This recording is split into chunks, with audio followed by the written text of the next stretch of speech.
వసుదేవసుతం దేవం కంసచాణూరమర్దనం దేవకీ పరమానందం కృష్ణం వందే జగద్గురుం.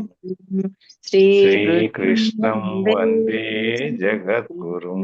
సర్వం సర్వం శ్రీకృష్ణ. శ్రీకృష్ణార్పణమస్తు. Thank you. నిన్న మనం 13వ శ్లోకం చూస్తాం, 5వ అధ్యాయులు.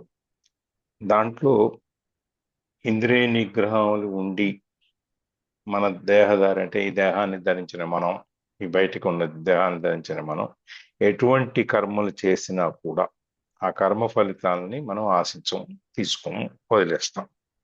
అప్పుడు ఇవన్నీ వదిలేసినప్పుడు మన మనసు నిగ్రహంలో ఉన్నప్పుడు మనం ఏ పని చేసినా ఏ కర్మ చేసినా కూడా మరి ఎట్లా ఉంటుందంటే మనం ఏమీ చేయనట్టు, మనం ఏమీ చేయించినట్లు, ఇవన్నీ మనకి ఈ నవద్వారాల నుంచి, మన శరీరంలో ఉన్న ఈ నవద్వారాలలో నుంచి మనం రక్షణతో భద్రతలో ఉంటే మనం ఎంత జాగ్రత్తగా, మనం ఎంత గొప్పగా ఈ ఆత్మజ్ఞానాన్ని తెలుసుకుంటాము, మన ఆత్మ గురించి తెలుసుకుంటాము, జ్ఞానాన్ని గురించి తెలుసుకుంటాము, మోక్ష సాధన కోసం ప్రయత్నం చేస్తాము. ఇవన్నీ మనం నేను చూసాం. అందులో వచ్చి ముఖ్యంగా మనకి జీవితం ఆనందంగా ఉండాలంటే ఏం చేయాలి అంటే మనం ముందుగా మన ఇంద్రియాలని స్వాధీనంలో పెట్టుకోవాలి. ఇంద్రియాలని స్వాధీనంలో పెట్టుకున్న తర్వాత మనసు స్వాధీనంలోకి వస్తుంది. మనసు స్వాధీనంలోకి వచ్చినప్పుడు మనం ఈ ప్రతిదీ కూడా ఏది చేసినా కూడా, ఏది చూసినా కూడా మన మనసుతోనే చేస్తాం. మన మనసు కూడా ఆకర్షించదు కాబట్టి మనం ఏం చేసినా, చేయకపోయినా, చేయించినా ఏదైనా కూడా మనకేమీ అంటదు. మనం చేయించిన వాటిలో మాత్రమే ఉంటాం.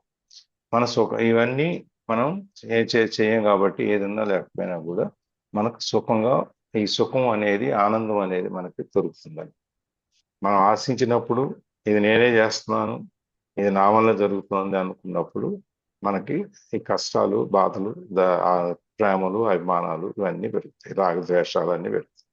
ఇక్కడ మనం అది లేనప్పుడు, మనం దేని గురించి ఆశించాల్సిన పని లేనప్పుడు, మనం దేని గురించి మనం ఇది నాది కాదు, నేను చేయట్లేదు, ఇదంతా చేసేది చేయించేది అంతా పైవాడే అని చెప్పి మనం అనుకుని మన మనస్సుని, ఇంద్రియాలని అన్నిటినీ వదిలేసి మన మనసుకి ఎప్పుడైతే శుద్ధంగా ఉంటాయో, ఎప్పుడైతే మన ఈ మోక్ష సాధన కోసం, ఈ భగవద్ దర్శనం కోసం, భగవంతుడి మననంలో అంటే భగవంతుని మనం తలుచుకోవటంలో, తర్వాత భగవంతుడి గురించి ఆలోచించటంలో, అన్ని భగవద్ విషయాల గురించే మనం మాట్లాడటం, భగవద్ విషయాలు మాత్రమే మనం వినటంలో, ఇవన్నిటి ద్వారా మనం మన ఒక తీవ్రమైనటువంటి ఏకాగ్రతని దాని మీద చూపించి మనం పైకి ఈ మోక్ష సాధన, మనం ఆత్మ దర్శనం చేసుకోవటం అంటే మనలో మనకి చూసుకోవటం, ఈ ఆత్మ దర్శనం చేసుకోవటం, అక్కడి నుంచి మనం ఈ మోక్ష దర్శనానికి, మోక్ష సాధనకి మనం ముందుకెళ్ళడం అనేది ఇందులో చూసాం.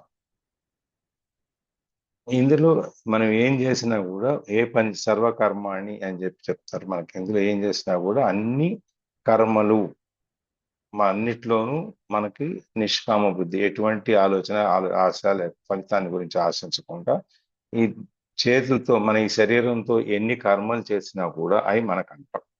అవి మనం చేయించినా, చేయిస్తున్నా, చేసినా, ఏది చేసినా కూడా మనకి ఏవి మనకి అంటాం. ఇవన్నీ మనసుతో ఆచరించుతాం కాబట్టి మనకి మనం మనసుతో ఆచరించుతాం కాబట్టి ఇవన్నీ మన చేతికి ఏమీ అంటాం అన్నమాట.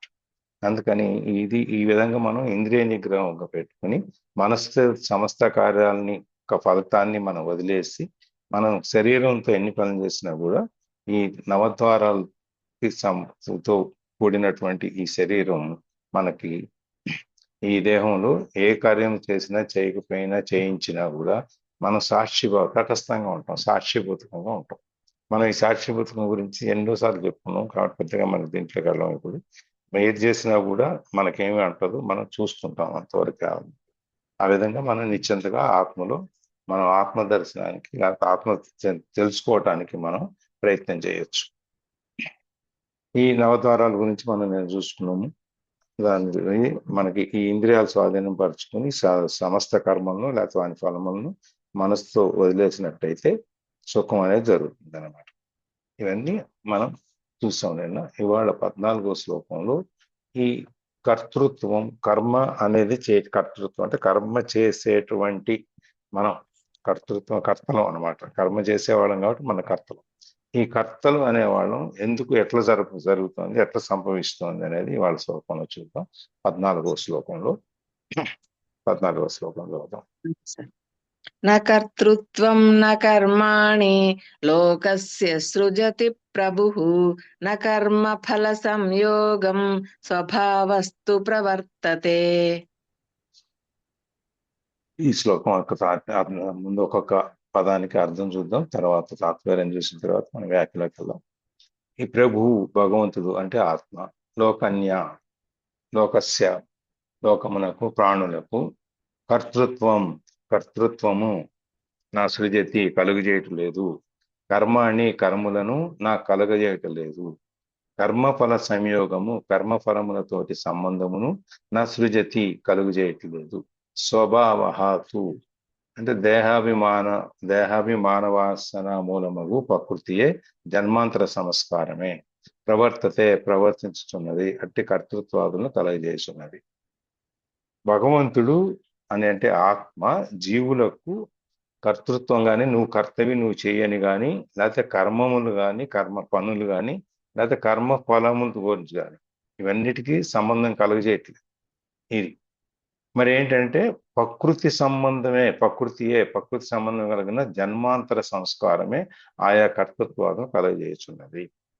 ప్రకృతే మనకి ఈ జన్మ సంస్కారాలు అంటే జన్మాంతర సంస్కారాలు అంటే ఇప్పుడున్న జన్మ కాకుండా ముందు జన్మలై వచ్చే జన్మలై మనకి 3 కర్మలు, ఆగామ కర్మ, సంచిత కర్మ, ప్రస్తుత కర్మ, 3 కర్మల గురించి మనం మాట్లాడుకున్నాం కదా. ఆ విధమైనవన్నీ కూడా ఈ ప్రకృతి ద్వారానే జరుగుతున్నాయి కానీ మనకి ఆత్మ అనేది ఏమీ చేయించట్లేదు అని ఈ శ్లోకంలో మనకి చదివిస్తున్నారు. దీంట్లో ఏంటంటే మనకి ఈ పరమేశ్వరుడు మనకి సృష్టికర్త. మనం ఏది చేసినా కూడా మనకి సృష్టికర్త పరమేశ్వరుడు, ఆయన ద్వారానే మనకు జరుగుతుంది. ఈ సృష్టి అంతా ఆయనే చేశారు కాబట్టి ఈ ప్రకృతి అనేది కూడా అది సృష్టిలో భాగమే కాబట్టి ఈ ప్రకృతి కానీ, చుట్టూ ఉన్న కానీ, మన దేహం కానీ ఏదైనా కూడా పరమేశ్వరుడు సృష్టి. అట్లాంటిప్పుడు ఈ పరమేశ్వరుడు మనకి ఎవరిని కూడా దేనికి కూడా జీవరాశులు దేనికి కూడా కర్తృత్వం, నువ్వు కర్తవి, నువ్వు ఇది చెయ్యి అని చెప్పి ఎక్కడ చెప్పలేం. కర్తవి అంటే మనం అంతటా మనంగా చేయటం. నువ్వు ఈ పని చెయ్యి అని స్వామి ఎక్కడ మనకు చెప్పలేదు. నీవు ఈ పని కోసం నిన్ను సృష్టించాను అని కూడా స్వామి ఎక్కడ మనకు చెప్పలేదు. మనం దీనికి నువ్వు కర్తవి, దీనివల్లనే ఇది నీ వల్లనే జరుగుద్ది అని కూడా మనకి ఎక్కడ చెప్పట్లేదు. అందుకని ఎక్కడ కూడా మనకు కర్తృత్వం అనేదాన్ని, మన కర్త అనేదాన్ని మనకు చెప్పట్లేదు. ఇది ఇప్పుడు మనం ఏ పనులు చేస్తున్నాము అంటే, ఏ కర్మలు చేస్తున్నాము అంటే మన జన్మాంతర యొక్క సంస్కారం, మన గత జన్మల్లో మనం ఏ విధమైనటువంటి జీవనం చేశాము దాని యొక్క ఆ జీవితం యొక్క ఫలం, లేకపోతే ఆ కర్మలు మిగిలిపోయినవన్నీ మనకి మళ్ళీ వచ్చే జన్మలకి వస్తాయి. కాబట్టి ఈ కోటి జన్మల్లో ఎన్ని జన్మలో మనం ఎత్తిన వాటన్నిటిలో నుంచి మిగిలిపోయిన కర్మలన్నీ మనకి వచ్చి ఆ జన్మాంతర సంస్కారం అంటే జన్మాంతరాలు మనకి ఇంత ముందు జన్మల్లో మనం ఏదైతే సంస్కారాన్ని, అది మంచి సంస్కారం అవ్వచ్చు, దుష్ట సంస్కారం అవ్వచ్చు, ఏదైనా అవ్వచ్చు, అది ఏది కాకపోవచ్చు. అందుకని ఏ జన్మల ద్వారా, ఈ జన్మల ద్వారా మనకి ఏదైతే మనకు సంప్రాప్తించిందో అంటే మనకు వచ్చిందో ఆ కర్మల్ని మనము చేస్తూ ఉంటాం. అది ప్రకృతియే చేయిస్తుంది. నువ్వు పోయిన జన్మలో ఇది, ఆ జన్మలో అది, అంతకుముందు అది, కాబట్టి ఈ జన్మల ఫలం అంతా ఈ కర్మలన్నీ నువ్వు ఇక్కడ ఈ జన్మలో నువ్వు చేయాలి అని చేయిస్తుంది. ఈ జన్మలో ఇంకా మిగిలిపోతే మళ్ళీ వచ్చే జన్మకి వెళ్ళిపోతాయి. అందుకని చెప్పి ఇక్కడ ప్రకృతి మొత్తం అంతా ఈ కర్మలన్నీ చేయిస్తుంది అనమాట, మన జన్మాంతర సంస్కారం ఏదైతే ఉందో దానివల్ల. అందుకని ఆ కర్మల యొక్క ఫలం మనం అనుభవిస్తాం. ఇప్పుడు మనం ఈ మోక్ష సాధనకు ప్రయత్నంలో మనం మొట్టమొదటి మెట్టు కూడా మెట్టు ఎక్కటానికి మనం ప్రయత్నం చేస్తాం. అటువంటప్పుడు మనకి ఈ కర్మల యొక్క ఫలితం కానీ, ఈ కర్మలు మనం చేసే కర్మలు కానీ ఇవన్నీ కూడా మనకి కింద జన్మల నుంచి వచ్చింది. అందుకని ఈ జన్మలో మనం ఏమేమి అనుభవిస్తాము, గత జన్మల్లో మనం ఏమేమి చేసుకున్నాము, గత జన్మల్లో మనకు వచ్చిన మిగిలిపోయినవి ఏమున్నాయో, మంచి కర్మలు చేసి ఈ జన్మ వచ్చింది కాబట్టి మనం బహుశా మనుష్య జన్మ ఎత్తాం కాబట్టి మనం బహుశా మంచి కర్మలే చేస్తుంటాం. అందుకని మనిషి జన్మ అనేది మనకు ప్రాప్తించింది.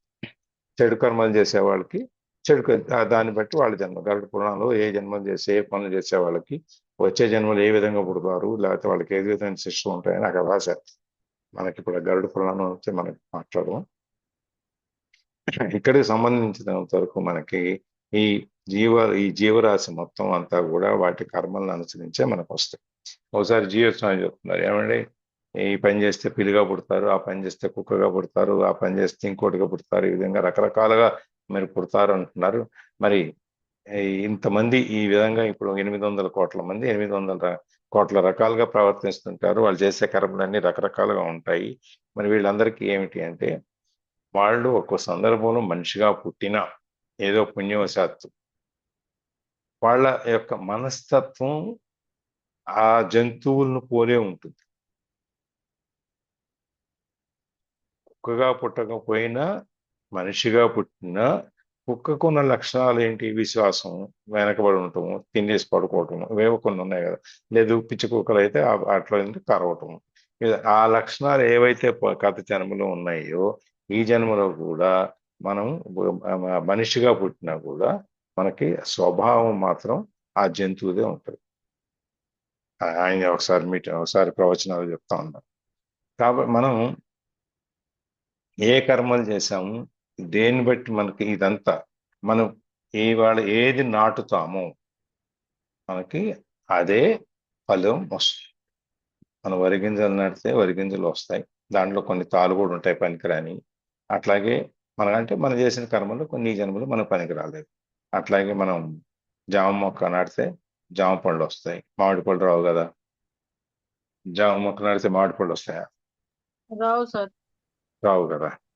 అందుకని మనం ఎటువంటి కర్మలు అయితే చేస్తామో దాని యొక్క ఫలితం కూడా అదే విధంగా వస్తుంది. మనం ఏది నాటుతామో అదే వస్తుంది అన్నమాట. అందుకని మనం ఈ పాప సంస్కారాలు కనుక మనకు ఉంటే మనకి ఈ దుష్కార్యములన్నీ మనం చేసి ఆ దుఃఖాలన్నీ అనుభవిస్తాం. అదే మంచి కర్మలకు పుణ్య సంస్కారం ఉన్నది అనుకోండి, పాపం పుణ్యం. పుణ్య సంస్కారం అంటే మంచి పనులు చేసి బయట మనకు వచ్చినప్పుడు సుఖ జీవనం అనుభవిస్తాం. మనం చూసుకున్నాం, ఇద్దరు మనుషులు భగవంతుని కోరుకున్నప్పుడు అందరూ నాకే ఇవ్వాలి, అంతా నాకే ఉండాలి అని ఒకళ్ళు, ఇంకొకళ్ళు నేను ఎప్పుడు 10 మందికి భోజనం పెట్టాలి, నా చేయి పైన ఉండాలి, ఎప్పుడు మా ఇల్లు అందరికి నిలయంగా ఉండాలి, లేకపోతే ఒక మన సత్రం లాగా లేకపోతే ఉండటానికి వీలుగా ఉండేట్టుగా ఉండాలి అన్నప్పుడు వాడికి అయితే ఆశీర్వదిస్తే ఒక ఆయన గుడి మెట్ల మీద ఉన్నాడు, ఒక ఆయన 10 మందికి అన్నదానం చేస్తున్నాడు. గుడి మెట్ల మీదే. మరి అంతేగా, మరి అందరూ నాకే ఇవ్వాలంటే మరి గుడి మెట్ల మీద ఉంటే అందరు ఇస్తారు, ఇంట్లో కూర్చుంటే తెచ్చిస్తారు. అంతేగా, అది అంతే అంతే. అదే అందుకని అందరూ నాకే ఇవ్వాలంటాడు. అది ఖర్చు పెట్టుకోలేడు, మూటలు కట్టేసి. ఇప్పుడు మనం చూస్తున్నాం ఎంతో మంది ఆ బిచ్చగాళ్ళు డబ్బులన్నీ మూటలు మూటలు కట్టి ఇంట్లో పెట్టుకున్నాయని చాలా కథలు ఉంటున్నాం మనం. నాకు వాస్తవాలు అనుకోండి. అది వాడికి ఖర్చు పెట్టడు, తీసుకెళ్లి లోపల పెట్టుకుంటాడు, వాడి దగ్గరే ఉంటుంది, ఉపయోగం ఉండదు. అదే 10 మందికి అన్నదానం చేయాలంటే వాడికి డబ్బులు కావాలి, ఆస్తులు కావాలి. అందుకని భగవంతుడు అవన్నీ ఇస్తాడు, నీకు ఎన్ని ఇస్తున్నాను, నువ్వు వాటితో వచ్చే సంపాదనతో నువ్వు అన్నీ చెయ్యండి. అది చేస్తూ సుఖంగా ఉంటాడు, 10 మందికి ఉపకారం చేస్తూ. కొత్తగా ఊరికి వచ్చిన వాళ్ళకి ఎక్కడ తినాలో ఎక్కడ ఉండాలో తెలియదు కాబట్టి వాళ్ళకి అప్పుడు ఇవన్నీ ఉండేవి. ఇప్పుడు తర్వాత హోటల్స్ వచ్చినాయి అనుకోండి, ఇవన్నీ మనం చేస్తున్నాం, అవన్నీ పోయినాయి.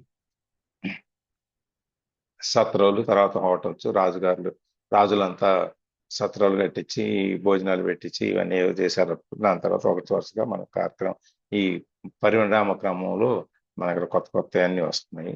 అందుకని ఈ పుణ్య స్వభావం ఎప్పుడైనా సరే మనము మరి ఇంత పాపాలు చేసి ఈ జన్మ వచ్చాం కదండి, ఈ జన్మలో మరి పుణ్యం చేయాలి అంటే, ఈ జన్మలో ఈ పాపాల యొక్క ప్రభావం అంతా పోగొట్టుకోవాలి అంటే ఏం చేయాలి? పురుష ప్రయత్నం, మన ప్రయత్నం మనం చేయాలి. దానికి ఓకే, మనం పాపం చేసాము, పుణ్యం చేసాము, గత జన్మలో ఏం చేసామో మనకు తెలియదు. మనకున్న సంస్కార ప్రకారం లేకపోతే మనకున్న ఈ సంస్కృతి ప్రకారం మనకేంటంటే మానవ జన్మ రావాలి అంటే ఎంతో పుణ్యం చేసుకుంటా కానీ మానవ జన్మ రాదు అనేది మనకున్న సంస్కారం లేకపోతే మనకున్న సంస్కృతి మన మన యొక్క వేదాల్లో నుంచి కానీ దీంట్లో నుంచి కానీ మనకి ఎవరు చెప్పినా కూడా మనిషి జన్మ రావాలి అంటే ఎంతో పుణ్యం చేస్తే వస్తుంది అనేది మనకు అర్థమైంది.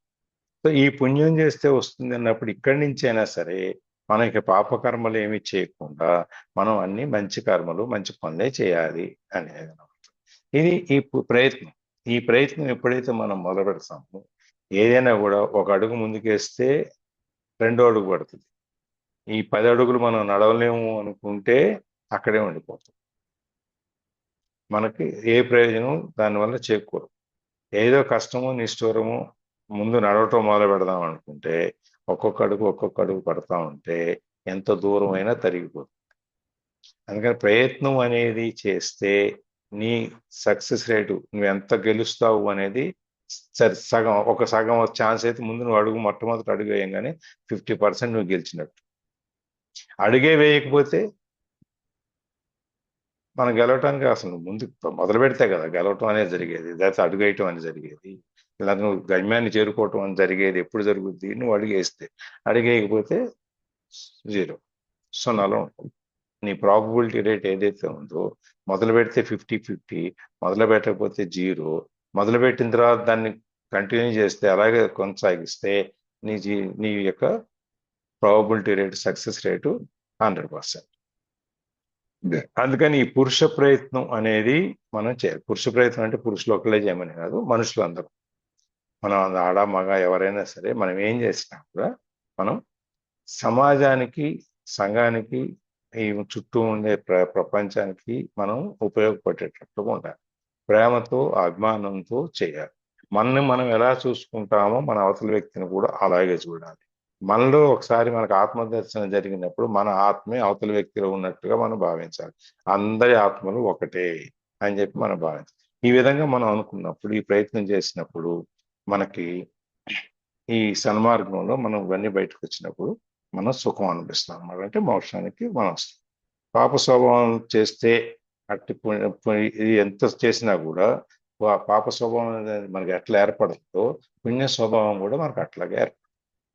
ఎట్లయితే మన క్యారెక్టర్, మన మనస్తత్వం, లేకపోతే మన యాటిట్యూడ్ ఇవన్నీ మనకి పాపకర్మల్లో నుంచి చేసేటప్పుడు ఎట్లా ఉందో నువ్వు అదే యాటిట్యూడ్ నువ్వు పుణ్యకర్మలు చేస్తే ఇటు మరి. అందుకని చెప్పి అది మనం ప్రాక్టీస్ చేయాలి, అభ్యాసం చేయాలి. అభ్యాసం చేసినప్పుడు మనకి ఈ పుణ్యకర్మల నుంచి పాపకర్మల నుంచి బయటకు వచ్చి పుణ్యకర్మల్లోకి వెళ్తాం. అంటే మైనస్లో నుంచి 0కి వచ్చి 0 నుంచి ప్లస్లోకి వెళ్తాం. కాబట్టి అంతేగాని ఇది నా దురదృష్టం, ఇట్లా నేనేం చేస్తాను, నాకు ఈ భగవంతుడే ఇచ్చాడు, ఇంతే ఇచ్చాడు, నేను ఇంతకంటే నేను చేయగలిగింది ఏం లేదు కానీ మనం రకరకాలుగా మనం అనుకుంటూ వెళ్ళాం అనుకోండి, ఏమవుతుంది? అట్లాగే ఉంది. అందుకని అవన్నీ తలుచుకోకుండా అవన్నిటినీ వదిలేసేసి మనం ప్రయత్నం చేసి మన యొక్క మనస్తత్వం ఎలా ఉంటుంది అనేది బాగా టోటల్ నెగిటివ్ మైండ్ ఉందనుకోండి, అప్పుడు మనం ఇంకా ఎక్కువగా ప్రయత్నం చేయాల్సి వస్తుంది.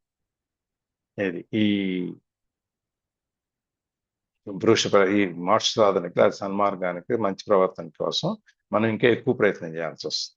మనం అదే కొద్దిగా మన మనస్తత్వం తేలిక అడాప్టబుల్గా మనం ఏదైనా వెంటనే స్వీకరించగలిగిన స్థితిలో ఉన్నాం అనుకోండి, కొంచెం తక్కువ ప్రయత్నంతో కూడా నువ్వు నీ స్థానానికి, నీ గమ్యానికి నువ్వు చేరొచ్చు అన్నమాట. అందుకని ఎప్పుడు కూడా మనం ఎన్ని అవకాశాలు ఉన్నాయో ఈ మానవ జన్మలో మన ఉన్నతిని పొందటానికి, ఈ దీంట్లో మనకి ఎన్ని అవకాశాలు ఉన్నాయో ఆ అవకాశాలు అన్నిటినీ వాడుకోవాలి. ఈ మానవ జన్మలో మనకి రకరకాల అవకాశాలు వస్తాయి, ఎన్నో అవకాశాలు వస్తాయి. ఇప్పుడు ఒక ఆయన నదిలో కొట్టుకుపోతున్నాడు వరదలో. ఆయనకి ఏంటంటే దేవుడే సత్యసాయిబాబాని వచ్చి నన్ను రక్షించాలి, ఆయనే నాకు దేవుడు కాబట్టి ఆయనే నన్ను కాపాడుతాడు అని. మధ్యలో ఒక ఆయన తాడేస్తాను పట్టుకోవా అంటే, నేను లేదు, నాకు బాబానే వస్తారు, బాబాని వచ్చి కాపాడుతాను. ఇంకొక ఆయన పడవ తీసుకొచ్చి ఎక్కవా అంటే, లేదు లేదు, నాకు ఆయనే రావాలి, ఆయనే వచ్చి. ఇంకొక ఆయన పైనుంచి ఒక తాడేసి హెలికాప్టర్ నుంచి రావాయా అంటే, లేదు, నాకు ఆయనే రావాలి అని చెప్పి కూర్చు. సరే, చివరికి ఆకర్షణలో మొత్తానికి యువతలు లాక్కొస్తే బాబాని అడుగుతాడు, నేను నువ్వు కోసం కూర్చుంటే నువ్వేంటి వీళ్ళందరూ వచ్చాను లాక్కొచ్చారు, నేను అనవసరంగా, నిన్ను నమ్మాను నేను. అంటే ఆయన నేనే ఆ చెప్తాడు, రూపంలో వచ్చాను అని చెప్పారు. నేనే నీకు మొదటిసారి వచ్చి తాడిస్తానన్నాను, కర్రిస్తానన్నాను, హెలికాప్టర్ నుంచి వచ్చాను, నువ్వు ఏది వచ్చినా నువ్వు స్వీకరించలేదు, అందుకని 10 మందిని పంపించి బలవంతంగా నేను బయటికి తీసుకొచ్చాను. నేను కాపాడటం అంటే నేనే వచ్చి కాపాడుతానని కాదు, ఏ రూపంలో అయినా వచ్చి నేను నిన్ను కాపాడవచ్చు అని చెప్పి.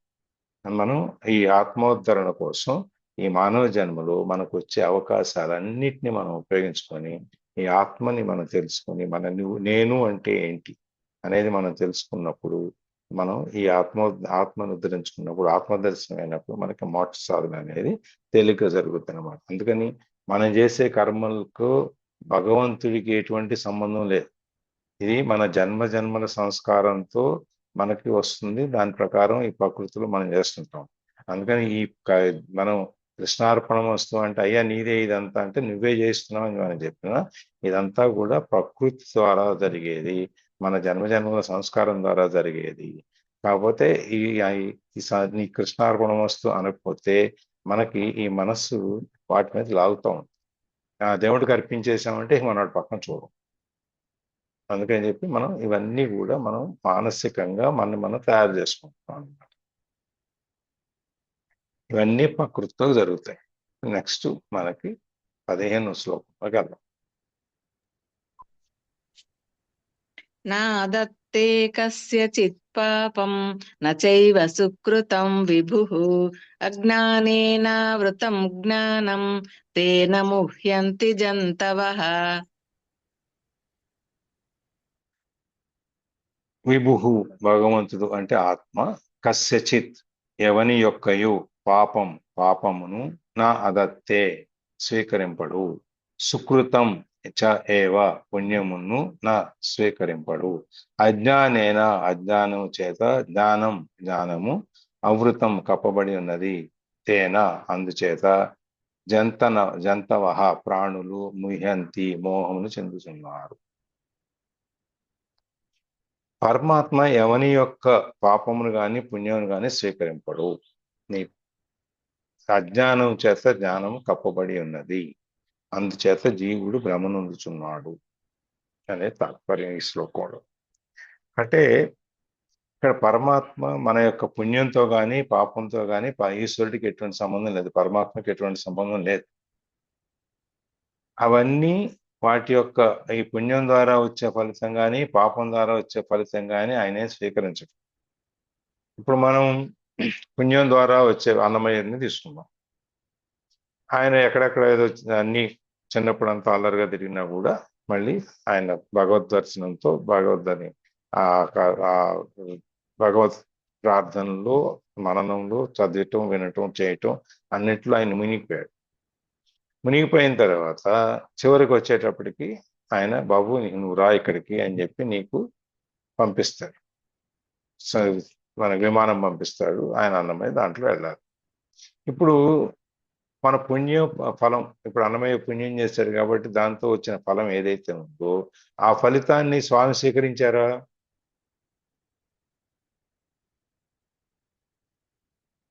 స్వీకరించలేదు. ఆ ఫలితాన్ని పుణ్యం రూపంలో ఈయన్ని మోక్షానికి తీసుకెళ్తున్నారు, స్వర్గానికి తీసుకెళ్తున్నారు, లేకపోతే వైకుంఠానికి తీసుకెళ్తున్నారు, పైకి తీసుకెళ్తున్నారు, మళ్ళీ పునర్జన్మ అనేది లేకుండా. ఇప్పుడు అంటే ఆ ఫలితాన్ని మనం చేసిన మంచి యొక్క ఫలితం ఏదైతే ఉందో ఆ ఫలితాన్ని ఎవరు అనుభవించినట్టు? చేసినది అనుభవించినట్టు. అంతే కదా. మనం పుణ్యం ఎవరు చేస్తే చేస్తే వాళ్ళే, మంచి వాళ్ళే, అయినా మంచి, చెడైతే చెడు. చెడు. అందుకని భగవంతుడు ఏమైనా తీసుకున్నాడు దీంట్లో ఈ ఫలితాన్ని తీసుకోలేదు సార్, భగవంతుడు ఇస్తాడే తీసుకోలేదు. కానీ తీసుకోరు. అది అందుకని ఆయన మన పాప ఫలితమైన పుణ్య ఫలితమైన పాపకర్మల ద్వారా వచ్చేదైనా పుణ్యకర్మల ద్వారా వచ్చేదైనా ఏదైనా ఆయన ఏం స్వీకరించడు. అది మళ్ళీ మనకే ఇంకో రూపంలో ఆయన మనకి ఇస్తాడు. ఈ జన్మ నుంచి ఇంకా ఉత్తమమైన జన్మనివ్వటం, నీకు ఏది పై లోకాలకు తీసుకెళ్ళటానికి నీకు ఇంకా యోగ్యత రాకపోయి ఉంటే నువ్వు చేసిన కర్మలేవో అంతవరకు ఫలితాన్ని ఇస్తే ఆ ఫలితాల ప్రకారం నువ్వు వచ్చే జన్మలో ఇంకా కొంచెం ఉన్నతమైన కుటుంబంలోనూ ఉన్నతమైన స్థానంలోనూ ఇంకా ఉన్నతమైన దేంట్లో ఏదైనా పుట్టవచ్చు, సార్ ఏ జన్మ లోకానికి తీసుకోవచ్చు. తీసుకెళ్ళకపోయినా సమస్యలు ఏమి లేకుండా ప్రశాంతంగా ఉంటే చాలు. సుఖాంతంగా ఉంచుతారు, సుఖంగా అవును. ఉంచుతారు. అది అది మనం ఇంతకుముందు కూడా ఒకసారి ఒక ఉదాహరణ, నారదుడి ఉదాహరణ కూడా చెప్పుకున్నాము.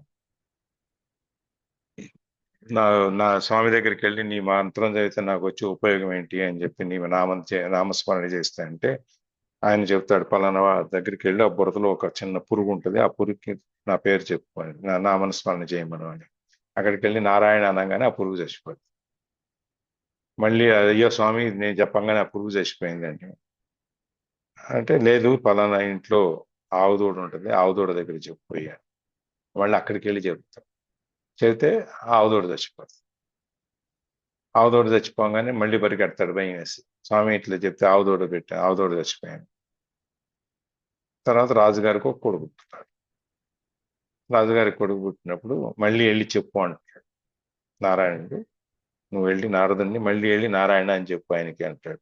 బాబు నేను చెప్పను, ఇప్పుడు ముగ్గురు చెప్పాను, ముగ్గురికి పోయారు, నేను ఇప్పుడు రాజుగారి దగ్గరికి వెళ్ళి చెప్తే నాన్నదే వేస్తారు, నేను పోను అని చెప్తాను. లేదు వెళ్ళి చెప్పు, నువ్వేం కాదు నీకు అంటే నేను వెళ్ళి మళ్ళీ చెబుతాడు. అప్పుడు ఆ బాలుడు స్వామి నారదుడితో చెబుతాడు, నువ్వు అప్పుడు పురుగుగా పుట్టాను, నువ్వు నారాయణ అన్నాక నేను ఆవుదోడుగా పుట్టాను, మళ్ళీ నారాయణ అన్నాక చివరికి ఇక్కడికి వచ్చాను. సో నారాయణ నామస్మరణం యొక్క ప్రభావం ఈ విధంగా ఉంటుంది. ఉన్నత జన్మల్ని పొందటం అంటే ఎట్లా అనే దానికోసం చెప్తున్నాను. ఈ విధంగా మనం ఆ భగవత్ నామంలో, భగవత్ స్మరణలో, మననంలో, వినటంలో, శ్రవణం, వీటన్నిటిలో మనకి ఈ నవవిధమైన పూజలు ఏవైతే ఉన్నాయో ఆ పూజల్లో మనం ఈ విధంగా మన జన్మని ఉద్ధరించుకోవటం. మన వచ్చే జన్మ మనకింతకంటే గొప్ప జన్మ, ఇంతకంటే మంచి జన్మ, సుఖంగా ఇప్పుడు కర్ణ గారు అన్నట్టు మనకి ఆ ఆనందకరమైనటువంటి జీవితం, సుఖము సంతోషము అన్న ఆనందకరమైనటువంటి జీవితాన్ని మనం పొందే అవకాశం ఉంటుంది. మనం ఏది చేసినా కూడా ఈ స్వామి ఈ పాపాలు పుణ్యాలు ఇవన్నీ ఆయనే స్వీకరించరు. ఆయన తటస్థుడు, ఆయన సూరికే చూస్తూ ఉంటాడు, కళ్ళ ముందు జరిగేది, సాక్షి అంతే. మనం చేసే కర్మలన్నిటికీ ఆయన సాక్షి మాత్రమే. నువ్వు ఈ పని ఇట్లా చేయకూడదు, నువ్వు ఈ పని ఇట్లా చెయ్యి అని ఆయనే మనకి చెప్పడు. మనం ఏం చెబుతాము, పిల్లలకు కూర్చోబెట్టి అట్లా చేయకు, అట్లా చేయకు, ఇటు చేయకు, ఇట్లా చేయకు అని చెప్తాం. ఇప్పుడు ఫారిన్ లో చంటి బిడ్డలు, నెలల బిడ్డలు అనుకోండి, నీళ్ళలో వేసేస్తారు స్విమ్మింగ్ పూల్లో. వాళ్ళు స్వతహాగా వాళ్ళు మెల్లగా తేరుకుంటూ వాళ్ళే బయటకు వచ్చి ఆ మెల్లగా కాళ్ళు చేతులు కొట్టుకుంటూ పైకి తేలుతారు. సో అది శరీరంలో స్వభావ సిద్ధంగా ప్రొటెక్షన్ సిస్టమ్. మన మైండ్ ద్వారా మనం అనుకుంటాం వీళ్ళకి మనం నేర్పాలి, ఏమో అది స్వభావ సిద్ధంగా ప్రకృతే నేర్పు. మనం ఇక్కడ ఏంటి ట్రైనింగ్ పెట్టి, కోచింగ్ పెట్టి, పిల్లలు పెట్టి, మనలో టక్ కొట్టుకుంటే వెళ్తుంది అది దాని చిన్నప్పటి నుంచి. ఇప్పుడు మెల్లగా నేర్పుతున్నారు ఎట్లా చేయాలి అనేది. అది ముందే కాళ్ళు పట్టుకొని నిల్చుంటే అది కాళ్ళు కొట్టుకునేది. అది ఇన్హెరెంట్ సిస్టమ్ మనకు ఆ విధంగా మన సిస్టమ్ మన డెవలప్ అయింది. మన ఎవరి పిల్లలైనా కానీ ఉంటుంది, అది చేస్తారు వాళ్ళు. ఎవరైనా కూడా మన నీళ్ళలో పడ్డా మనం పెద్ద అయ్యాక ఏంటంటే చేయలేం కాబట్టి అంటాం, కానీ పిల్లలకి అట్లా ఉండదు. మన మైండ్లో మనకి ఈత రాదు, మనం మునిగిపోతాం అనే భయమే మనం ఉంచుతుంది. వాళ్ళకి అవి ఉండవు కాబట్టి వాళ్ళు శరీరం ఆటోమేటిక్గా మైండ్ రియాక్ట్ అయిపోయి ప్రొటెక్ట్ చేసుకోవడానికి దాని అంతటా అదే బయటకు వస్తారు. అందుకని మనం ఇవన్నీ ఈ పాపాలు పుణ్య ఇవన్నీ ఏం చేయొస్తారు, సాక్షిపుత్రంగా ఉంటాము మనం. మన పుణ్య పాపాలు ఇవన్నీ ఆయన లెక్క చూస్తూ ఉంటారు, కనిపెడతా ఉంటారు. అంతేగాని నువ్వు అది చేయి ఇది చేయని చెప్పరు. మనం ఇది మరి ఇన్ని ఉన్నప్పుడు మన ఈ మోహము ఇది అన్నీ మనకి ఎందుకంటే ఈ రాగము ఈ ద్వేషాలు ఇవన్నీ ఎందుకు వస్తాయంటే ఆయన ఏం చెప్తున్నారు ఈ శ్లోకంలో, అజ్ఞానేన వృతం జ్ఞానం తేన ముహ్యంతి జంతనవహ అని చెప్పారు. ప్రతి జీవి కూడా మన ఆత్మ అనేది సచ్చిదానందంతో, సచ్చిదానంద స్వరూపం. ఎప్పుడు కూడా సత్ ప్లస్ ఆనందం, సత్ చిత్ ఆనందం, సచ్చిదానందం. అంతేనా? అంతే సార్. సచ్చిదానందం, సత్ చిత్ ఆనందం, చిత్ ఆనందం. మనస్సుతో మనం ఎప్పుడు మంచిగా ఆనందాన్ని అనుభవించడం కోసం మనం ఇది అనిపించడానికి ఆత్మ ద్వారానే కానీ ఈ శరీరం ద్వారా రాదు. అందుకనే మన చిదానందం ఈ గుడి ఉంది కదా, చిదంబరం. చిదంబరం టెంపుల్ ఐడియా ఉంది సార్. ఉమ్. అది అక్కడ కూడా అందుకే చిత్ ప్లస్ అంబరం. మనస్సు ఎక్కడ కనపడదు మీకు. ఆ పైన స- గుడి పైన కనపడదు మనకి. ఆ, ఏంటి మనకి అక్కడెక్కడ ఉంది అనేది, గర్భగుడి పైన ఆకాశంలో ఎక్కడ ఉంటుంది మనకి ఎవరికి గాలి కనపడదు. గోపురం అంటారా సార్? గాలి గోపురం, గోపురం ఎప్పుడు కనపడదు మనకి. మిగిలిన గుళ్ళన్నిట్లో గోపురం కనిపిస్తుంది, చిదంబరంలో మాత్రం కనపడదు అంటారు. నేను చూడలేదు అంటారు. ఎవరు చూసారా? సార్ చూడలేదు. అన్ని లేదు గుళ్ళు సార్. అందరం చూడలేం కదా. ఉమ్. చూసిన వాళ్ళు ఎవరన్నా ఇంతమందిలో ఎవరో ఒకళ్ళు వెళ్ళి ఉంటారు కదా. శైలజ గారిని అడగాలి. శైలజ ఆమె మేడం. ఆమె తోటలు సుజాత దొడ్లు గారు పార్కులు వెళ్తారు చూస్తుంది. యాత్ర. ఆమె తోటలు దొడ్లు పార్కులు చూస్తుంది. మేడం అవార్డు వచ్చేసింది. అదే ప్రకృతిని ఆస్వాదించే మేడం. అది కావాలంటే మిస్ ప్రకృతో మిస్సెస్ ప్రకృతో పేరు ఇవ్వచ్చు, బిరుదు ఇవ్వచ్చు మనం. అంతే. ఉమ్. ఆ గుళ్ళు గోపురాలకి వెళ్ళరు. క్లాసులు కూడా మేడంకి భగవద్గీత ఇవన్నీ వినడం ఇష్టం లేకనే ఇంకా జాయిన్ అవ్వట్లేదు మేడం సార్. అవునా? అన్నారా? అంటే జనరల్ గా అనలేదు డైరెక్ట్ గా, కానీ అలా అనిపించింది నాకు. ఉమ్. సరే, ఇప్పుడు ఇదంతా మన ప్రతి జీవి కూడా సచ్చిదానందమైనటువంటి ఆత్మస్వరూపం. మనం ఆత్మస్వరూపం. కానీ ఈ శరీరం అనేది కనపడే శరీరాన్నే మనం నిజం అనుకొని దాంట్లో మనం మునిగిపోయాం. మనకు చూసేది అంత మాయా భ్రాంతి. ఈ మాయా భ్రాంతిలో పడిపోయి ఇదే నిజం అని కొట్టుకొని మనం వెళ్తున్నాం. అని మన కళ్ళ జోడు చుట్టూ మసక ఉంది. మనం చూసే అద్దం మసగ్గా ఉంది. మనం చూసాం కదా దీంట్లో క్లీన్ యువర్ విండో అని చెప్పండి. దేంట్లో థింక్ లైక్ ఏ మాంక్లోనా? సార్ ఇది పవర్ ఆఫ్ నవ్లో. పవర్ ఆఫ్ నవ్లో చూసాం, అందులో కూడా చూసాం. అవును. థింక్ లైక్ మాంక్లో కూడా క్లీన్ యువర్ విండో అవును సార్, అవును. అని చెప్పి దాంట్లో కూడా వచ్చింది. శ్రీధర్ బాబు గారు చెప్పారు, అందుకని నాకు బాగా. అవును సార్. ముందు నీ మనస్సు ఒక పలకం ఏదైతే ఉందో దాన్ని శుభ్రం చేయ. ముందు దాని మీద అంతా దుమ్ము ధూళి మట్టి మలినం అన్నీ పెట్టుకుని నువ్వు చూసేదంతా ప్రపంచం అంతా నువ్వు నాకేం కనపడట్లేదు, అంత ఎర్రగా ఉంది పచ్చగా ఉంది అని ఎందుకు అంటావు? నీ అద్దాన్ని నువ్వు శుభ్రం చేసుకుని నువ్వు రోజు చూసుకునే అద్దం, మనకి బాత్రూంలో అద్దం ఉంటది కదా, ఆ నీళ్లు పడి పడి పడి చుక్కలు ఎండిపోయి ఉంటాయి. మనకు క్లియర్గా కనిపిస్తుందా? కనిపిస్తుంది. లేదు సార్. మళ్ళీ లేదు మనం దాని సార్. మీద నీళ్లు పోసి తడిగుడ్డు పెట్టు తుడిచి దాన్ని శుభ్రం చేస్తే అంటే మనకి క్లియర్గా కనిపిస్తుంది మన ఆకారం. అట్లాగే ఈ జ్ఞానము అనేది మనస్సు అనేది, ఈ ఆత్మ అనేది కనపడేది కాదు. అది వినాశనం చెందేది కాదు. పరబ్రహ్మ స్వరూపం కాబట్టి వినాశనం చెందేది కాదు. ఈ ఉపాధి అనేది మనం తినే ఇవన్నీ నాశనం అవుతాయి. వాటికి ఒక ఎండ్ ఎక్స్పైరీ డేట్ ఉంది, వీటికి లేదు. ఈ సత్యం మనకి, ఈ నిజం, ఈ పరమాత్మ అనేది అవినాశమైనది, అంటే వినాశనం లేనిది అని మనకి తెలియదు. తెలిసిన మనం అజ్ఞానం అనే దాంతో మన జ్ఞానం అనేది కప్పబడిపోయింది. మనం అనుకుంటాం ఈ అర్థం అనే దాని మీద మరికిమ్ములు అన్నీ ఉంటే మన రూపం ఎలా కనపడదు. మనం ఈ మనస్సు అనేది మనకు అజ్ఞానంతో మునిగిపోయింది. ఆ అజ్ఞానంతో మునిగిపోయినప్పుడు మనం ఈ జ్ఞానం అనేది వస్తే గానీ అది బయటికి పోదన్నమాట. అది మనం వదిలేసి ఆత్మ అంటే మనం ఏమనుకుంటున్నాం, ఈ బయట స్వరూపమే ఇది, నేనే అంతా అని చెప్పి, నేను అంటే ఈ వల్లు, ఈ శరీరం, ఈ రూపం, ఈ పేరు, ఇవన్నీ మనం అనుకుంటాం. ఇవన్నీ అందుకని వదిలేయాలి. ఇవన్నీ శాశ్వతం కాదు. మనం ఈ సంసార బంధంలో ఉండి ఈ దుఃఖాలని సుఖాలని మనం అనుభవిస్తూ మనకి ఆపాదించుకొని మనం అనుభూతి చెందుతున్నాం, అనుభవిస్తున్నాం. ఇవన్నీ సుఖం వస్తే అనుభూతి చెందుతాం, దుఃఖం వస్తున్నా కూడా అదొక విచారకరమైన అనుభూతి, ఇది సంతోషకరమైన అనుభూతి. రెండు అనుభూతులు ఉంటాయి.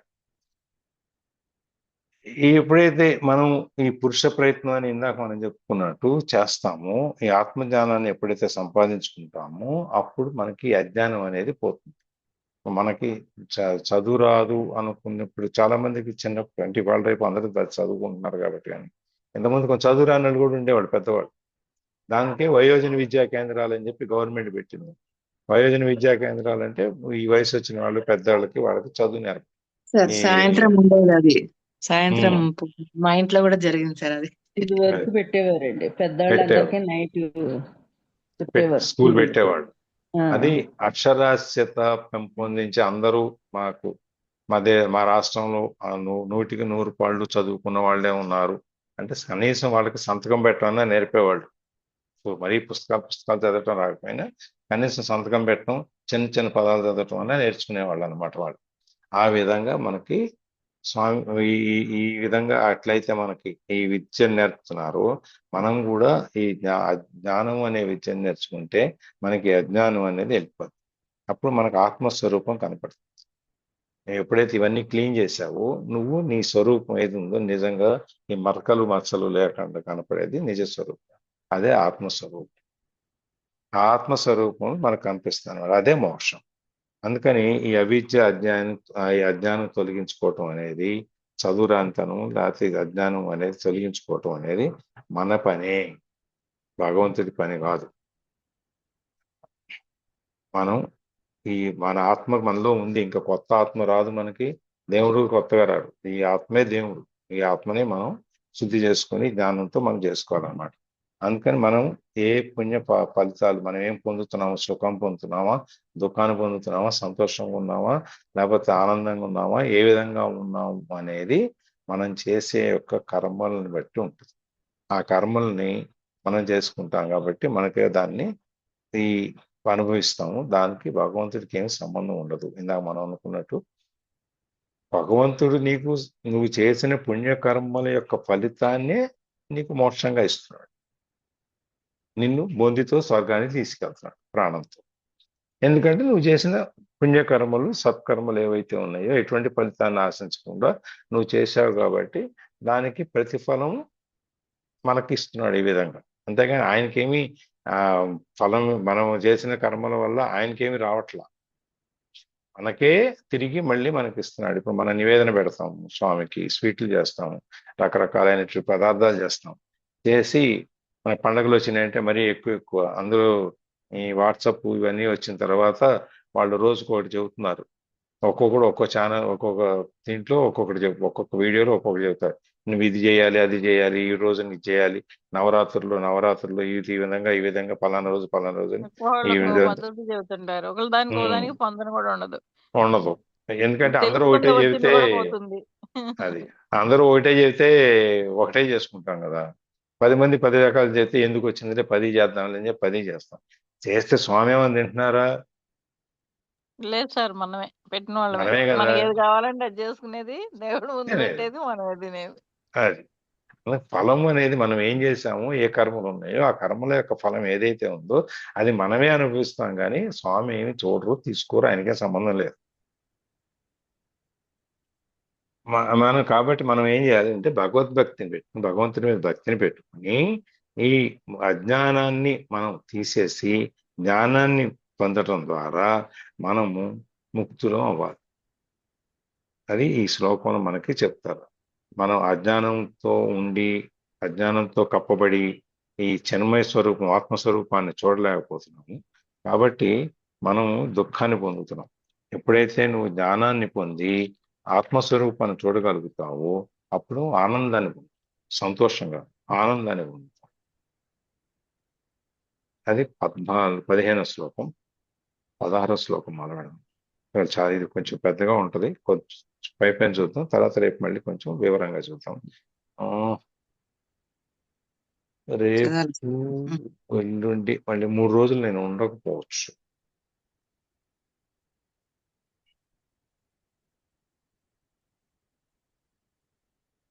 సరే చూద్దాం, మొదలుపెట్టి.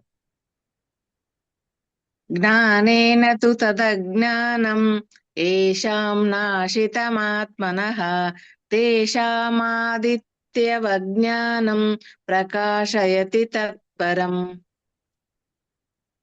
జ్ఞానేన ఆత్మనః అంటే ఆత్మ యొక్క, జ్ఞానేన తు జ్ఞానము చేత, ఏషాం ఎవరి యొక్క తదజ్ఞానం ఆ జ్ఞానమును నాశనం అనర్పబడదో తేషాం వారి యొక్క జ్ఞానము ఆదిత్యవత్ సూర్యుని వలె తత్పరం ఆ పరబ్రహ్మ స్వరూపమును ప్రకాశయితి ప్రకాశింపజేయుచున్నది స్వస్వరూపానుభవము కలుగజేయుచున్నది. ఆత్మజ్ఞానము చే ఎవరి యొక్క అజ్ఞానం నశింపచేయబడినదో అట్టివారి జ్ఞానము సూర్యుని వలె ఆ పరబ్రహ్మ స్వరూపమున ప్రకాశించుచున్నది. అంటే స్వస్వరూపానుభవం, మన యొక్క స్వరూపాన్ని మనం అనుభవించడం జరుగుతుంది అన్నమాట. ఈ శ్లోకంలో, కింద శ్లోకంలో మనం ఈ జీవుని బాధించే రోగం, ఈ రోగం అంటే ఏంటి? అజ్ఞానం, దుఃఖం. దానికి మందు ఏంటి అనేది ఇక్కడ చెబుతున్నారు. మనం అజ్ఞానం అనే దాన్ని మనం కింద శ్లోకంలో చూసాం. 5 శ్లోకంలో 15 శ్లోకంలో జ్ఞానం అనేది అజ్ఞానం చేత కప్పబడింది. అజ్ఞానాన్ని మనం ఇది మనకి ఒక రోగం లాంటిది అనమాట. దీనికి ఈ బాధించేది మనకి వీటి వల్ల, ఈ అజ్ఞానం వల్ల మన భవబంధాల్లో చిక్కుకుంటున్నాము, ఈ సంసార బంధాల్లో చిక్కుకుంటున్నాము. దాంట్లో నుంచి మనం బయటికి రాలేకపోతున్నాం. దాంట్లోనే కొట్టుకుని ఆ దుఃఖము సుఖము ఏదో అక్కడే అనుభవిస్తున్నాం. దాని నుంచి బయటికి రావటానికి మనకి ఏం ఉపాయాలు చెప్తున్నారు, ఎట్లా చెప్తాలి అంటే, ఈ అజ్ఞానం అనేది ఎట్లా పోతుంది అంటే, ఈ దుఃఖం అనేది మనకు ఉండే ఈ రోగం అనేది అనమాట. దానికి మందు ఏంటి? జ్ఞానం. కాబట్టి దుఃఖం అనేది అజ్ఞానం అయినప్పుడు, మందు అనేది జ్ఞానం అయినప్పుడు మనకు జరిగేది సంతోషం, సుఖం. దుఃఖం పోవాలి, అజ్ఞానం పోవాలి అంటే ఎట్లా చేయాలి? జ్ఞానము ఆత్మనః జ్ఞానేన అంటే ఆత్మ జ్ఞానమును మనం పెంపొందించుకోవాలి. దానికి ఆత్మజ్ఞానాన్ని పెంచుకోవటానికి ప్రయత్నం చేయాలి. మనం అనుకున్నాం కదా, పురుష ప్రయత్నము అనేది, మనం ఏదైనా సరే ఎంత ప్రయత్నం చేస్తామో దాని ఫలితం దాన్ని బట్టే ఉంటుంది. కాబట్టి మనం ఈ అజ్ఞానాన్ని పోగొట్టుకోవాలి అంటే జ్ఞానాన్ని సంపాదించుకోవాలి. జ్ఞానాన్ని సంపాదించుకోవాలంటే మనం ప్రయత్నం చేయాలి. ఆ జ్ఞానాన్ని మనకి మాటలు వస్తాయి, అన్ని రకాలు మాట్లాడతాం. చదవటం రాయటం రాదు.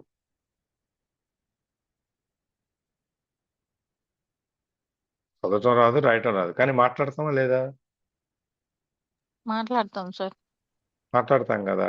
అట్లాగే ఇక్కడ కూడా మనం అది ప్రయత్నం. మనం చదువు నేర్చుకుని, మనం చదవటం నేర్చుకుని, మాట్లాడటం రాయటం నేర్చుకుని, ఇవన్నీ చేసినప్పుడు మనకి విద్య అనేది పెరుగుతుంది. అట్లాగే జ్ఞానం అనే దాన్ని కూడా మనం పెంచుకోవాలి అంటే దానికి మనం ప్రయత్నం చేయాలి. నాకు మాటలు వచ్చు, నేను మాట్లాడతాను కాబట్టి నాకు ఇంకేం అక్కర్లేదు అంటే నడవదు. నువ్వు మాట్లాడవచ్చు, బాగానే ఉంది, నువ్వేం రాసి ఉందో తెలియకపోతే నువ్వు సంతకాలు నువ్వేదో రైలు ముద్ర వేసేస్తే ఇబ్బంది పడేది ఎవరు? మనమే కదా. మనమే ఇబ్బంది పడాలి. అందుకని నువ్వేమి దాంట్లో నువ్వు వేలి ముద్ర వేసేటప్పుడు, నువ్వు సంతకం పెట్టేటప్పుడు ఏముందో చూసుకోవాలి కదా. దాన్ని తెలుసుకోవాలి అంటే నీకు జ్ఞానం అనేది కావాలి. దానికని ఈ అజ్ఞానం అనేది పోతే గానీ, ఈ జ్ఞానం అనేది వస్తే గానీ అజ్ఞానం అనేది పోదు. అజ్ఞానం అనేది పోతే గానీ జ్ఞానం అనేది రాదు. కాబట్టి ఇది మనకేదో చెప్తారే, పెళ్లి కుదిరితే గానీ పిచ్చి కుదరదు, పిచ్చి కుదిరితే గానీ పెళ్లి కుదరదు. ఎక్కడో చోట మొదలు రావాలి. కాబట్టి మనం జ్ఞానాన్ని పొందినప్పుడు అజ్ఞానం అనేది వెళ్ళిపోతుంది అనమాట. ఈ ఆత్మజ్ఞానం చేయటానికి మనం మనకు మార్గాలు, మనకు కొన్ని 5 లక్షణాలు మనం ఇంతకుముందు చెప్పుకున్నాము. ఇప్పుడు మళ్ళీ శ్రవణము, మననము, తర్వాత ధ్యానము, ఇవన్నీ చేయటం వల్ల ఎవరైతే ఈ జ్ఞానాన్ని సంపాదించుకుంటారో వాళ్ళ అజ్ఞానము జ్ఞానం చేత వెళ్ళిపోతుంది. అంటే మబ్బులు పట్టి ఉన్న ఆకాశంలో సూర్యుడు ఉన్నాడా లేడా? సార్ ఉంటాడు, ఉంటాడు. మబ్బులు చాటుకుంటాడు. ఉంటాడు. అందుకని మనకి వేడి పడదు. అవును. మన మసగా ఉంటుంది. బాగా దట్టంగా మబ్బు పడితే మరి కొంచెం మసగా ఉంటుంది, లైట్ గా మబ్బు పడితే కొంచెం వెలుతురుగా ఉంటుంది. ఈ మబ్బు అనేది అజ్ఞానం.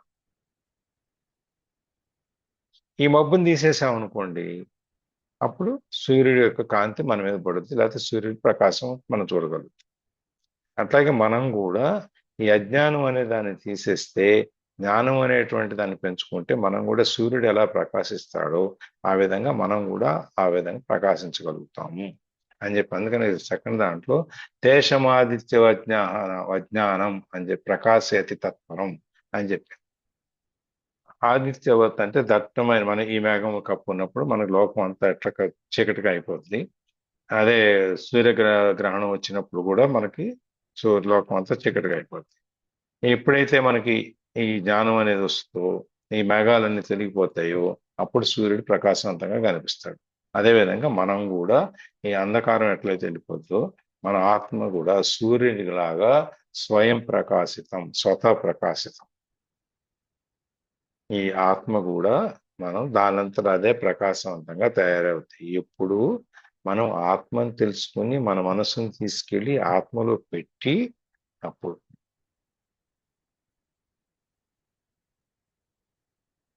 నేను ఏంటని తెలుసుకోవటానికి మనం లోపలికి అంతర్ముఖులం అవుతాం కదా. లోపల చూసుకోవటం మొదలుపెట్టి ఎంతో లోతులకి వెళ్ళిపోయి ఎక్కడెక్కడికో వెళ్ళిపోయి మనం దాన్ని తెలుసుకొని మళ్ళీ నేను ఇది అని తెలుసుకోగలిగినప్పుడు మనం ఈ ఆత్మ అనేది దానంతట అదే ప్రకాశవంతంగా తయారవుతుంది. మనకు తెలియకుండానే మన ముఖంలో వెలుగు వస్తుంది. మనమేమి క్రీములు రాస్తే వచ్చే వెలుగు కాదు అది.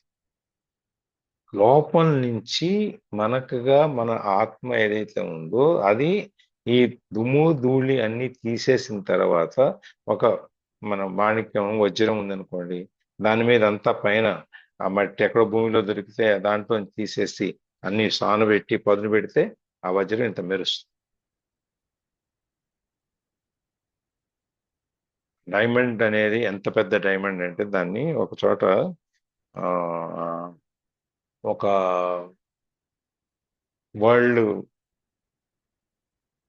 మిస్ వరల్డ్ పోటీలో క్వశ్చన్ వేస్తారనమాట దీనికి. నీ భర్త నీకు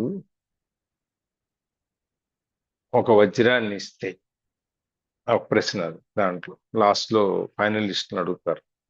ఆ వజ్రం కాంతి ఎంత ఉంటది అంటే నీకు షాండ్లైర్స్, మనం లైట్లు తగిలించుకుంటాం కదా పైన షాండ్లైర్స్ ఉంటాయి కదా, వాటిని కూడా మించిపోయి వాటి నుంచి వచ్చే వెలుగును కూడా మించిపోయి వజ్రం గనక ప్రకాశిస్తే అంత గొప్ప వజ్రం నీకు ఇస్తే నువ్వు అది తీసుకుంటావా అని ఇంకో ప్రశ్న ఏదో ఉంటుంది. ఆ ప్రశ్న అడుగుతారు. అదే సరే నాకు వజ్రం వద్దు, నాకు అదే, వాళ్ళంతా కంటెస్టెంట్లు కాబట్టి వాళ్ళు మొరేల్ బూస్టింగ్ గా ఉండే చెప్తారు కాబట్టి నాకు వజ్రం వద్దు, నేను ఏది తీసుకుంటాను అదే వాళ్ళు చెప్తారు. అదంతా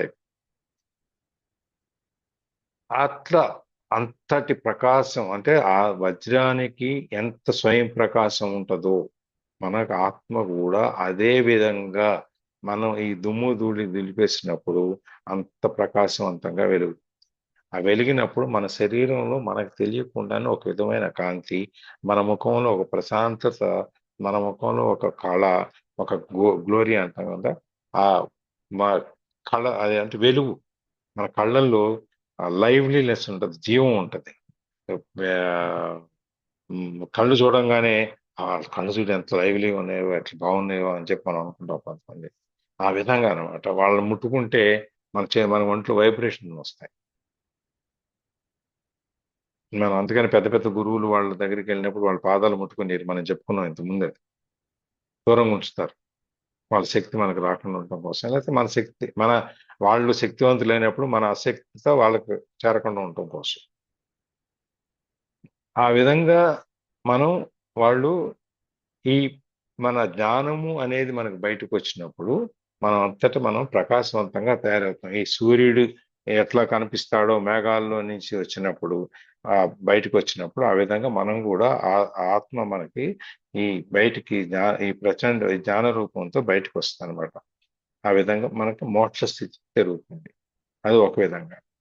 లేదు, సూర్యుడు కాంతి పడి మిగిలిన వస్తువులన్నీ ప్రకాశితం అవుతాయి. చంద్రుడి దగ్గర నుంచి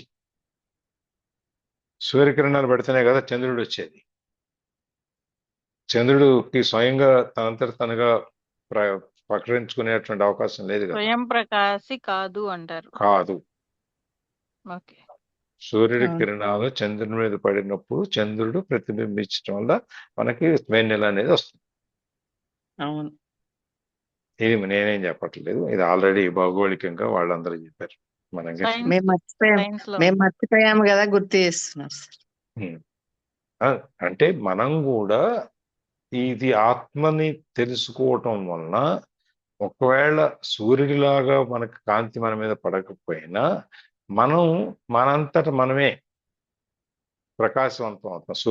అది పరావర్తనం. సూర్యుడి కాంతి మన మీద పడినప్పుడు మనంతట మనమే, మనకి వెలుగు ఎట్లా వస్తుందో గ్లాస్ లో నుంచి మనకి ప్రతిబింబాలు ఎట్లా వస్తాయో, రిఫ్లెక్షన్స్ వస్తాయి కదా, అవి ఎట్లా వస్తాయో ఆ విధంగా మనంతట మనమే మన జ్ఞానాన్ని తెలుసుకున్నప్పుడు స్వయం ప్రకాశితం అవుతాం అన్నమాట. అది పరమాత్మతో మనకి మన మీద పడినప్పుడు పరమాత్మ ఆ జ్ఞానాన్ని మన మీద, పరమాత్మ ప్రకాశింపజేస్తుంది మన లోపల ఉన్న దాన్ని అనుభవించేటట్టుగా చేస్తుంది మనకి. అందుకని జ్ఞానము అనేది పరమాత్మ ద్వారా మనకు వస్తుంది అన్నమాట. ఈ జ్ఞాన రూప బుద్ధి వృత్తి అనేది మనకి జ్ఞానము, రూపము, బుద్ధి, వృత్తి మనకి ఇవన్నీ ఈ అజ్ఞానాన్ని నశింపజేయటం వల్ల మనకు జరుగుతాయి. జ్ఞానము ఆత్మను ప్రకాశింపజేస్తుంది. మనకి ఎప్పుడైతే జ్ఞానం అనేది జరుగుతుందో మన ఈ ఆత్మ లోపల మనకి దాని మీద దుమ్ము ధూళి అంతే పోతాయి కాబట్టి ఆత్మ అనేది ఆటోమేటిక్గా ప్రకాశవంతం అవుతుంది. అది మనం ఇక్కడ దానికి ఇంకో పోలిక కూడా ఇక్కడ మనకి ఏం చెబుతున్నారంటే, ఓ దీపం మీద కుండను బోర్లించి ఉంచాం అనుకోండి, కాంతి కనపడుతుందా బయటికి? వెలుతురు కనపడుతుందా? దీపం వెలుతురు మనకు బయటికి కనపడదు. కనపడదు, ఎందుకంటే అది మూసేసాం కాబట్టి. అదే ఒక కర్ర తీసుకుని ఆ కుండ పగలగొట్టేసాం అనుకోండి, అంటే అప్పుడు కాంతి బయటకు వస్తుంది. అంటే ఈ అజ్ఞానం అనే దాన్ని మనము జ్ఞానం అనేటువంటి కర్రతో పగలగొట్టినప్పుడు ఆత్మ అనేది ప్రకాశిస్తుంది, ఆత్మ అనేది తెలుస్తుంది అని చెప్పి ఇక్కడ ఈ శ్లోకంలో మనకి స్వామి చెప్పేది. ఈ జ్ఞానం అనేది ఆత్మ, అది మనం ఇప్పుడు చెప్పుకున్నాము. కాబట్టి మనం ఈ నిష్కామ కర్మ, అందుకని నిష్కామ కర్మ, భక్తి, జ్ఞానం, వైరాగ్యం ఇవన్నీ సాధన చేస్తే మనం జ్ఞానాన్ని సంపాదించుకోవచ్చు. అదే మోక్షానికి దారి. దీనికి వారు వీరు, వారే చేయాలి వీరే చేయాలని ఏం లేదు, ఎవరైనా చేయొచ్చు. ప్రతి మనస్సు, ప్రతి జీవి, ప్రతి హృదయం కూడా చేయొచ్చు. అది అక్కడ అందరికీ ఆత్మ అనేది ఉంటుంది, ప్రతి జీవికి ఆత్మ అనేది ఉంటుంది. తపస్సు చేసేదానికి కులాలు, వర్ణాలు, రంగులు, జీవులు, ఎవరు చేస్తారు ఎవరు చేయరు అనేది సంబంధం లేదు. అందుకని మనం పురాణాల్లోకి వెళ్తే శుకుడు చెప్పాడు అని చెప్పి మనకు ఒకడు మధ్యలో వస్తుంటుంది. సుకుమహర్షి చెప్పారు అని చెప్పాను. సనక సనందాతులు, శుకుడు, ఇవన్నీ నైమిసారణ్యంలో కూర్చుని వీళ్ళందరికీ చెప్పారని విని ఉంటారు కదా. శుకుడు అంటే అవును. ఎవరు? భాగవతంలో చెప్పారు కదా. శుకుడు అంటే పరీక్ష ఎవరు? చెప్తారు మొత్తం. ఉమ్.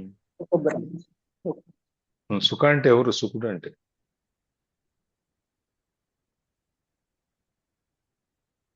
ఇప్పుడు గుర్తులేదండి ఆయన తండ్రి పేరు. సుఖ మహర్షి ఏమండి?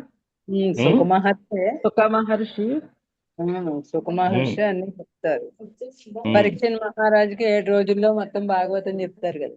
ఉమ్. సరే, ఇదంతా చెప్పారు, బాగానే ఉంది. శుకుడు అంటే ఎవరు? ఎప్పుడైనా చూసారా? డిక్షనరీ ఎతకండి. చూడలేదు.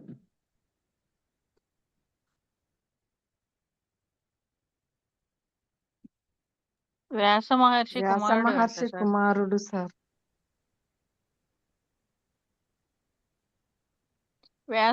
వ్యాసుని కొడుకు అంట సార్, పుత్రుడు. చిలక అని కూడా ఒక అర్థం ఉంటుంది.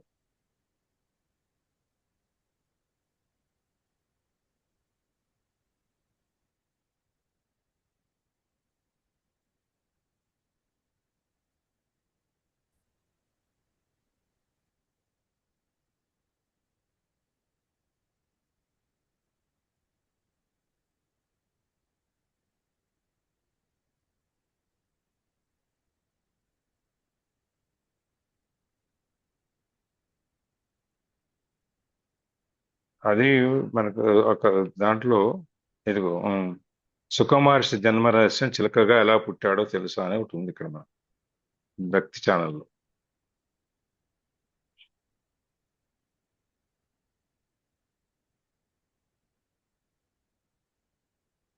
అంటే ఇక్కడ చెప్పేది ఏంటంటే జ్ఞానం పొందటానికి, జ్ఞానం పంచటానికి నువ్వు మనిషే అవ్వక్కర్లేదు. ఏ జీవి అయినా జీవుడు అని చెప్తున్నాడు. అందుకని మనకి ఈ శ్లోకంలో స్వామి జీవుడు అని చెప్తున్నాడు.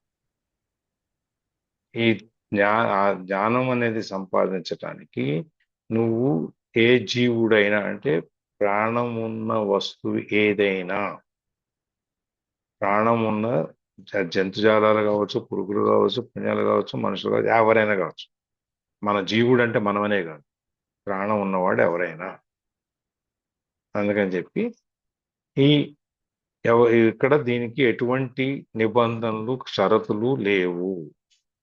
ఎవరైనా కానీ జ్ఞానాన్ని సంపాదించుకోవచ్చు అని చెప్పి. అందుకే అరుంధతి నక్షత్రం చూస్తాం. అరుంధతి ఎవరు?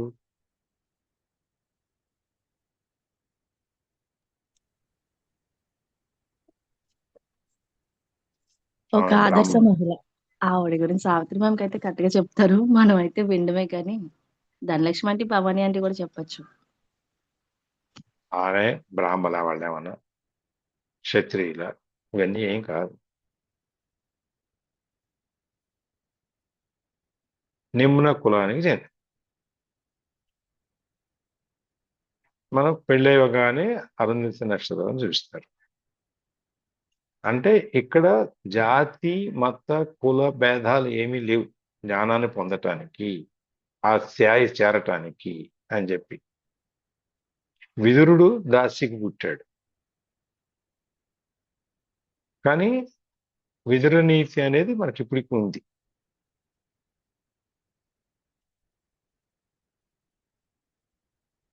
మనకు విదుర నీతి పుస్తకం ఉంది కదా. చాణక్య నీతి ఎట్లా ఉందో, చాణక్యుడు అర్థశాస్త్రం ఉంది, విదుర నీతి కూడా నీతి ఉంది. అవునండి. దాని తర్వాత మళ్ళీ కృష్ణుడి రథసారథి, ఆయన పేరేంటి,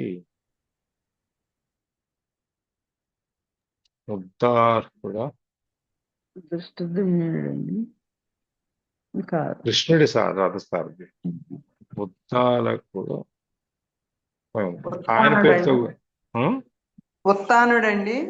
కాదు కాదు, ఆయన పేరుతో కూడా ఒక నీతి ఉంది. అది కలియుగాంతంలో కృష్ణుడు అతనికి నువ్వు ఇదిగో నువ్వు చెప్పు ఈ నీతి అని చెప్పని మనకు అక్కడ చెప్తారు. విదురుడి గురించి ఒకసారి చెప్తారు, ఇక్కడ ఒకసారి వస్తుంది. ఆ విధంగా మనకి ఇప్పుడు వాల్మీకి ఎక్కడి నుంచి వచ్చాడు? బోయేవాడు కదండి. కదండి. మరి వీళ్ళందరూ కూడా వాళ్ళ కుల మత భేదాలు ఏమీ లేవు వాళ్ళకి. అందరూ ఎవరైనా కూడా ఈ జ్ఞానాన్ని సంపాదించవచ్చు. ఎవరికి కూడా ఈ పరబ్రహ్మ స్వరూపాన్ని పొందటానికి ఎవరికి కూడా ఎటువంటి షరతులు లేవు. అది మనం ఎప్పుడైతే ఈ అజ్ఞానాన్ని ఎవరైతే తొలగించుకోగలుగుతారో, each soul is potentially divine. ప్రతి మనస్సు, ప్రతి హృదయము, ప్రతి జీవి కూడా ఈ దైవత్వంతో నిండి ఉంది. ఆ దైవత్వాన్ని బయటికి తీసుకోవాలి మనం, అంతే. ఆ దైవత్వాన్ని ఎవరైతే మనం తీసుకుంటామో వాళ్ళకి ఈ మోక్షం అనేది జరుగుతుంది అని చెప్పని మనం చెప్తున్నాం అన్నమాట. ఈ సూర్యుడు, ఆత్మసూర్యుడి దగ్గర ఈ సూర్యుడు, బయటకు కనపడే సూర్యుడు మన ఆత్మ సూర్యుడి యొక్క ప్రభావం, దాని వెలుతురు ముందు అంత పెద్ద సూర్యుడు కూడా వెలువరబోతాడు. అంటే మన ఆత్మ అనేది అంత శక్తివంతమైంది అనమాట. ఆత్మ కళ్ళ చూడటం, వెలుగు అనేది. అందుకని మనం ఈ మనకి ఇదంతా ఈ మాయలో నుంచి, చీకట్లో నుంచి బయటకు వచ్చి మహాత్ములు అవటం వలన, మంచి పనులు చేయటం వలన, దేవుడి మీద భక్తి ఉంచుకోవటం వలన ఈ ఆత్మజ్ఞానం అనేదాన్ని మనం పొందుతాము.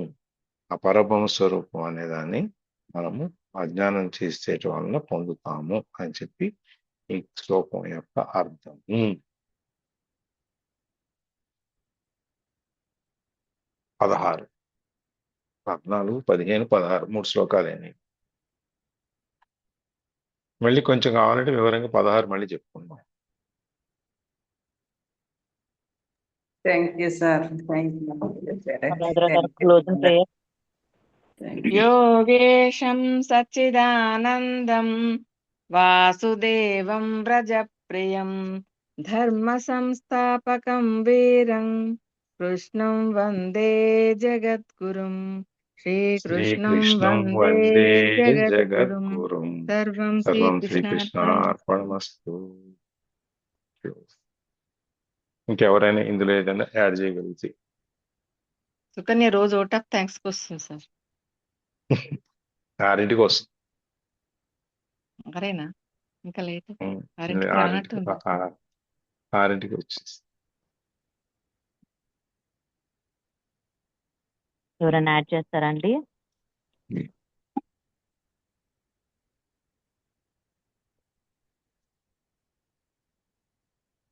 లేట్ అయినట్టుంది. సరే రికార్డింగ్ ఆపేద్దాం. ఎవరు చెప్తారు?